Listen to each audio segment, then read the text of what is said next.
चलिए बेटा, आज आपको हम सिखाएंगे इम्परफेक्ट कंपटीशन का third model which is called Bertrand model. With the Bertrand model, our focus will be on price, whereas जो हमने कोर्नोज और स्टेकलबर्ग किया वहाँ पर हमारा फोकस था क्वांटिटी पर. इसके बारे में थ्योरी एस्पेक्ट्स जितने भी हैं उसके लिए हम थ्योरी का अलग लेक्चर आपको देंगे. फिलहाल आज हम आपको सिखाएंगे कि बर्ट्रैंड का न्यूमेरिकल कैसे सॉल्व किया जाए. सपोज हमारे पास दो फर्म्स हैं जिनके डिमांड फंक्शंस हमको गिवन हैं और हमारे को एमसी गिवन है 0. तो आपको सबसे पहले स्टेप वन क्या करना है, आपको प्रॉफिट फंक्शन निकालना है फर्म ए का. We all know that profit stands for T R minus T C. T R is P into Q. So price of firm A into quantity of firm A, that's function. Cost M C 0 है तो T C 0 लिया हमने पूरा. So that's basically our profit function. Next step अभी आपको सिखाते हैं, उससे पहले आप देख लीजिए आपने यहाँ पर प्रॉफिट फंक्शन निकाला है. और अगर आपको याद हो तो प्रॉफिट फंक्शन आप कुर्नोस में भी निकालते थे. तो बच्चों आगे बढ़ते, आपको काफ़ी सिमिलरिटी मिलेगी कुर्नोस मॉडल में और आपके बर्ट्रैंड मॉडल में. कैसे, मैं भी आपको बताता हूँ. आप देखिए वो जो प्रॉफिट फंक्शन आपने निकाला आपके स्टेप वन में फर्म ए का, वो हमने दोबारा लिख दिया. स्टेप टू ये है कि अब इस प्रॉफिट फंक्शन को आप प्राइस ऑफ फर्म ए के रिस्पेक्ट में डिफरेंशिएट करेंगे. याद करिए कुर्नोस में भी हम प्रॉफिट फंक्शन निकालते थे लेकिन वहां पे Q1 के रिस्पेक्ट में आप डिफरेंशिएट करते थे. अब बेटा जब आपने इसको डिफरेंशिएट किया with respect to p a, this is what you are left with in terms of p a, और इसको बोलेंगे reaction function. If you remember Cournot's model अगर आपने नहीं किया है तो आप इम्परफेक्ट का मेरा फर्स्ट वीडियो देख लीजिए कुर्नोस मॉडल का, दैट शुड हेल्प. तो वहां पर भी हम रिएक्शन फंक्शन निकालते हैं बच्चों, बट वो होता है क्वांटिटी की टर्म्स में. तो बर्ट्रैंड का रिएक्शन फंक्शन होता है प्राइस की टर्म्स में. Step three, now we will be repeating the same steps for firm b. That is हम सबसे पहले फर्म बी का प्रॉफिट फंक्शन निकालेंगे और फिर उसको प्राइस ऑफ फर्म बी के रिस्पेक्ट में डिफरेंशिएट करेंगे to get the reaction function for firm b as well. So आप देख सकते हैं प्रॉफिट होता है T R minus T C. T R होता है पी इंटू क्यू. सो पी बी और ये डिमांड फंक्शन या क्यू बी फंक्शन आपको क्वेश्चन में ही गिवन है. कॉस्ट आपकी 0 है और उसके बाद आपने इसको सॉल्व किया और फिर डिफरेंशिएट किया with respect to price of firm B. तो अब तक आप देख रहे होंगे कि कुर्नोस के अंदर भी आप प्रॉफिट फंक्शन निकालते हैं पहले फर्स्ट फर्म का, फिर उसको क्वांटिटी के रिस्पेक्ट में डिफरेंशिएट कर कर रिएक्शन इक्वेशन निकालते हैं. फिर फर्म टू का आप प्रॉफिट फंक्शन निकालते थे, फिर उसका रिएक्शन इक्वेशन निकालते थे और फिर रिएक्शन इक्वेशंस को या रिएक्शन फंक्शन को एक दूसरे में सब्स्टिट्यूट कर देते थे. बच्चों बहुत ही स्ट्राइकिंग सिमिलरिटी यहाँ पर भी आपको दिखेगी. यहाँ पर भी आप ये जो एक रिएक्शन फंक्शन आपको दिख रहा है और एक ये जो रिएक्शन फंक्शन दिख रहा है उसमें सब्स्टिट्यूट ही करेंगे. Like 50 plus 0.25 P B, so 50 plus 0.25 P B will be replaced with this. फिर आप जब इसको सॉल्व करेंगे तो आपके पास पी ए आ रहा है 64. That value you can put in this function to get P B. तो बेसिकली बर्ट्रैंड के अंदर आप प्राइस के रिस्पेक्ट में सॉल्व कर रहे हैं, वेरएस कुर्नोस में आप क्वांटिटी की टर्म्स में सॉल्व करते थे. अब मेरे बच्चों मैं इसी में आपको आज रिएक्शन कर्व ड्रॉ करना भी सिखा देता हूं. आई थिंक वो भी आपके लिए काफी हैंडी रहेगा. तो बेटा अब मैं आपको दिखाता हूं कि कैसे आप डायग्रामेटिकली दिखा सकते हैं रिएक्शन फंक्शंस को. अगर आप सवाल को देखें तो आपके पास ए और बी के जो रिएक्शन फंक्शंस थे वो ये वैल्यूज थे, ये इक्वेशन थी. अब बेटा आप अगर यहाँ पर पी बी को 0 रखें तो यूल बी लेफ्ट विथ 50. इसीलिए this is 50 price of A. ये कब, when you are keeping P B 0. Same we are gonna do with the second one. Here if you keep price of A 0, what is left? 40. This is what? PA 0 and the PB will be 40. And जहां पर बेटा ये दो curve intersect कर रहे हैं बच्चों, वो हैं एग्जैक्ट प्राइस जो आपने बर्ट्रैंड में सॉल्व किए. आप पीछे देख सकते हैं फर्म ए का प्राइस निकला था 64 और बी का निकला था 56. कुछ बच्चे ये भी सवाल कर सकते हैं sir why they are upward sloping. बच्चों because there is a positive sign. आप ये जैसे जैसे बढ़ाते जाएंगे ये बढ़ते चले जाएगा। और अगर यही आप कोर्नोस के अंदर आपके रिएक्शन फंक्शंस को ड्रॉ करते तो उसमें डाउनवर्ड स्लोपिंग बनते हैं बच्चों। रीजन वहां पर क्वांटिटी फंक्शंस होते हैं, डिमांड फंक्शंस होते हैं। ये तो प्राइस फंक्शन है ना, इनवर्स डिमांड फंक्शन है। वहां डिमांड फंक्शन होते हैं, नेगेटिव साइन के साथ होते हैं बच्चों। ये था हमारा बर्ट्रैंड मॉडल। आइए थोड़ी और प्रैक्टिस करते हैं। नाउ बेटा, we've got one more variety of solving a Bertrand model. अगर आपने देखा हो तो पिछले वाले क्वेश्चंस में आपको दोनों फर्म्स के डिमांड फंक्शन और दोनों ही फर्म्स के प्राइस की टर्म्स में दिए हुए थे। इस क्वेश्चन में हाउ एवर आपको मार्केट डिमांड फंक्शन दिया है और दोनों की सेम कॉस्ट एमसी दी है 2। तो फिर आपको बोला गया कि बर्ट्रैंड मॉडल से इसको सॉल्व कीजिए। अगर आपको पूरा मार्केट डिमांड फंक्शन ही गिवन है और साथ में कॉस्ट फंक्शन गिवन है तो फिर आप यूज करेंगे बर्ट्रैंड पैराडॉक्स। बर्ट्रैंड पैराडॉक्स क्या होता है वो हम आपको बताते हैं।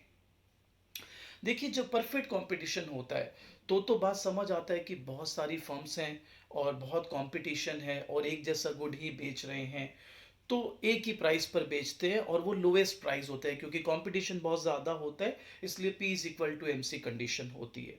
पर बर्ट्रांड पैराडॉक्स एक बड़ा ही अजीब सा सिचुएशन है जहां पर सिर्फ दो ही फर्म्स हैं और सेम गुड बेच रहे हैं, डिफरेंशिएटेड गुड्स नहीं है, होमोजीनियस गुड्स बेच रहे हैं। इन दिस पर्टिकुलर मॉडल ये लोग भी इतना इंटेंस कंपटीशन कर लेते हैं कि ये लोग भी P is equal to MC पर बेचते हैं। फॉर एग्जाम्पल, अगर ये दोनों ही जो फर्म्स हैं सॉफ्ट ड्रिंक बनाती हैं सेम और मार्जिनल कॉस्ट 10 रुपए है, तो सपोज अगर एक 18 रखेगा और दूसरा 17 रखेगा प्राइस, तो ऑब्वियसली सब 17 वाले से खरीदेंगे।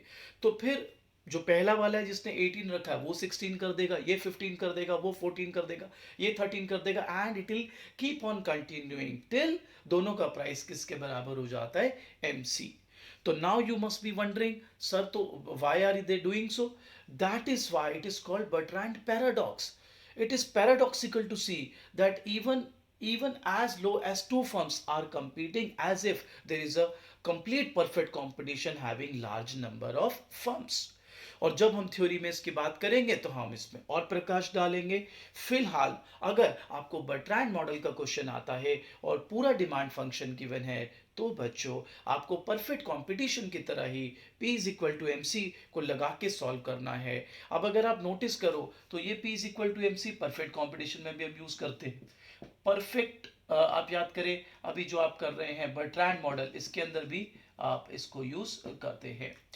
तो अब P is equal to MC अगर मैं यूज करना चाहूं तो आप बताइए बच्चे, P is equal to MC, MC being 2 तो प्राइस तो 2 ही आ गया।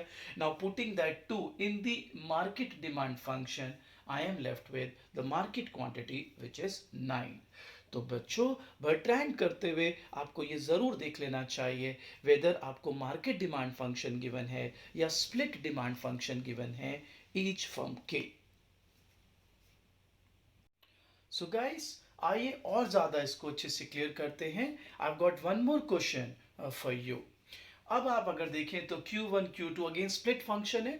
तो बच्चे जब भी ऐसे स्प्लिट फंक्शन होता है तो इसको टेक्निकली कहते हैं Bertrand model with differentiated product. और जब भी वो सेकंड क्वेश्चन जैसा होता है जिसमें मार्केट डिमांड फंक्शन गिवन होता है तो उसे कहते हैं बर्ट्रैंड विद होमोजीनियस गुड्स।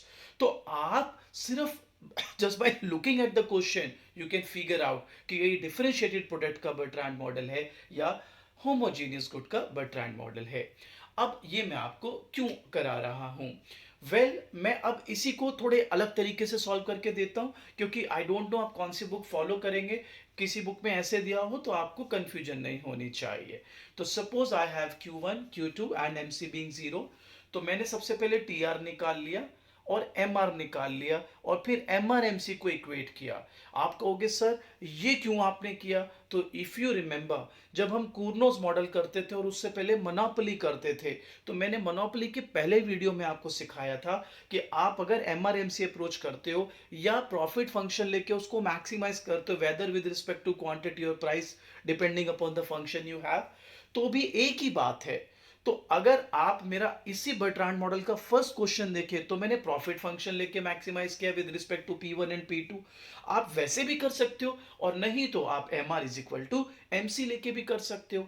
कैसे? हमने नॉर्मल TR बनाया, P1 into Q, Q function यहां पर हमने सब्सिट्यूट कर दिया, MR निकाल लिया, MC 0 है, MR MC के बराबर रखा, P1 की टर्म्स में सॉल्व करा बच्चों, तो ये रिएक्शन फंक्शन आ गया किसका? फॉर्म 1 का।